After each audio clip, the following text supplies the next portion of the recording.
Hi there, Nigel Saunders here of KW Bonsai. We're going to start this video with a tale of turning tragedy into triumph. Way back in fall, Christian contacted me and said he had a pot to send to me, made by Mayan craftsmen, and he was going to send it to me by UPS. The pot arrived in the mail this spring, and I was very excited to open it. It was really well packaged. And when I opened up the pot, it was smashed into about 15 pieces. It was just a disaster. It's possible Christian could have got his money back, but that would still leave me without a pot.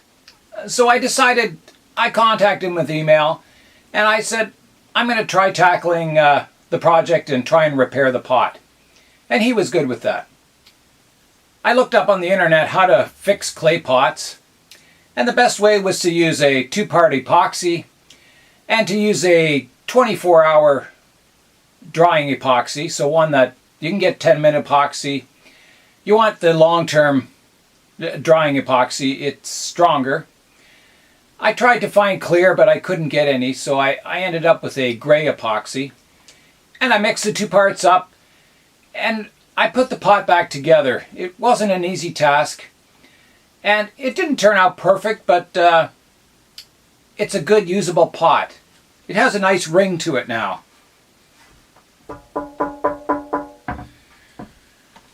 So this pot was made in Guatemala City in Guatemala, and the national tree of Guatemala is the kapok tree. And I just happened to have some kapok trees growing. So what I envision for this pot is someday I'm going to put my kapok tree in this pot, and I'm going to grow quite a large one.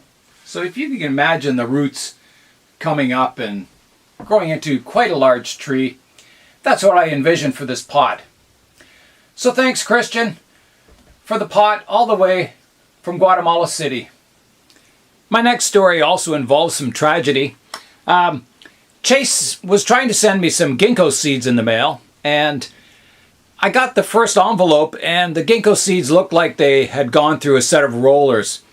All the hard shells on the outside were smashed, and all the seeds on the inside were in like 3 or 4 pieces and flattened. So Chase was nice enough to try again. He sent me another batch of seeds. He put all kinds of foam around them, and I got 4 really nice ginkgo seeds in the mail from Chase. So thanks very much, Chase. I tried planting the ones that were all smashed and nothing came up, so we'll put our 4 good seeds in this pot. My next mail is from Robert Williams.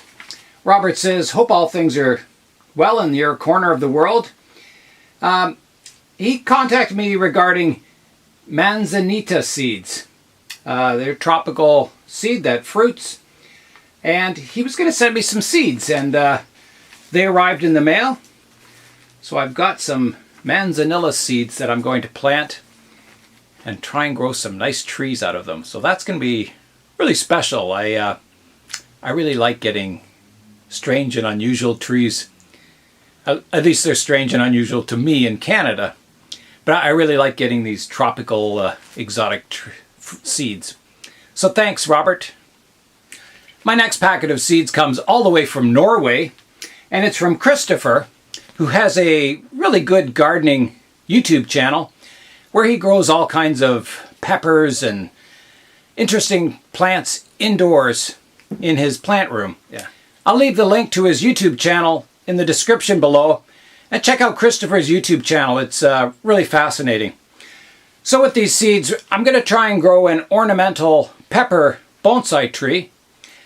I do have one pepper tree that I'm working on. I'll show you that. This is just a regular green pepper garden plant, and my wife gave it to me to bonsai. So it's growing pretty well, and it does have a flower on it. There's a close-up of the flower. It's quite lovely. The ornamental chili peppers can make really nice bonsai. I'll show you a few images just to whet your appetite. So I'm really looking forward to planting these seeds and see what interesting varieties we can get going as bonsai. So thanks, Christopher. Next up, I have some seeds and cuttings that were sent to me by Lamar. I have silver maple and Japanese maple seeds. So we're going to plant these and see how they do, see if we can get them to germinate and grow into trees. The cuttings, I've got them potted, and we'll see what happens with those. I know the buds are swelling on them. Hopefully they'll produce roots. We'll let you know. So thanks, Lamar. Last but not least is a package from Reutlingen, Germany, from Alexander. He sent me some sweet tamarind seeds. So there's a whole box of seeds in here. And tamarind trees make fantastic bonsai. I've always wanted one. So thanks, Alexander, for sending me these. I'm really looking forward to planting them and getting my tamarind bonsais underway. Today's update is going to be on some of the seedlings that people have sent me in the mail. We'll start with Mandy's desert ashes. They were sent to me from Australia, so halfway around the world. And here they are today. They're growing well. I haven't had too many problems with them. They've all the ones that sprouted have grown really well, and I'm just continuing to thicken them up. I may straighten them out with a stake or something so they're not kind of so floppy, but at the moment I'm just trying to strengthen them up, and then we'll be doing some root work to them eventually, maybe a couple of years down the road, and eventually getting them underway as bonsai. This is an update to my moringa trees that Connor sent me the seeds for, and I had about 5 of them that sprouted, and this is my sort of last one. I have one that's still alive, but it's not looking so good.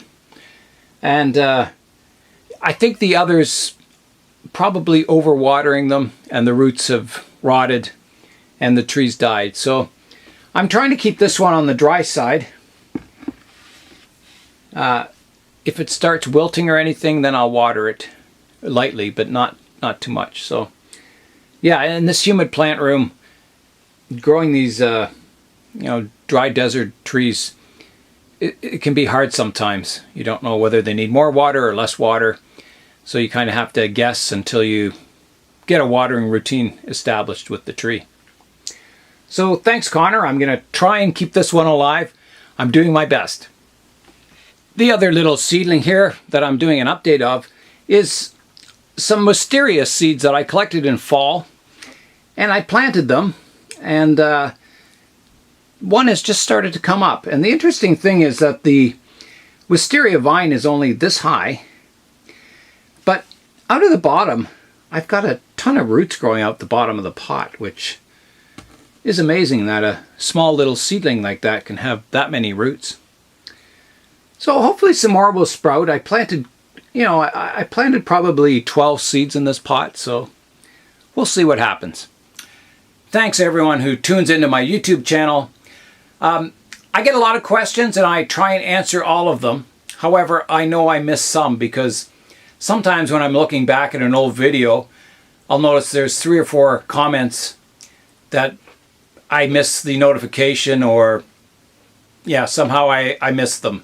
So if you do have a question that I don't answer or don't respond to, ask it again. I try and answer them all.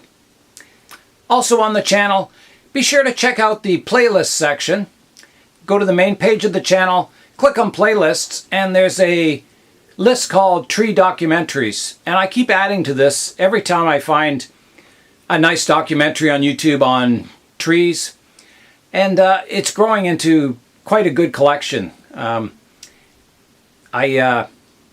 try and add videos on trees from all over the world. So yeah, check out that playlist, Tree Documentaries. So today I'm going to leave you with a interesting picture I came across. I came across it on a Facebook page, and the Facebook page was Fascinating African Trees. And the fellow, I think, who started it wrote a book on fascinating African trees. And there's a collection of probably almost 1,000 photographs of really nice African trees in this collection on Facebook. I'll leave the link to it in the video description below. And one of these photographs had a picture of a tree, and there was a sign on the tree. And the sign said, "I provide enough oxygen for 4 people to live every day. Think about that before you cut me down." And I thought that was a really good sign on a tree. So that's the thought I'm leaving you with today. So Nigel Saunders of KW Bonsai, thanks for watching, and we'll see you next time.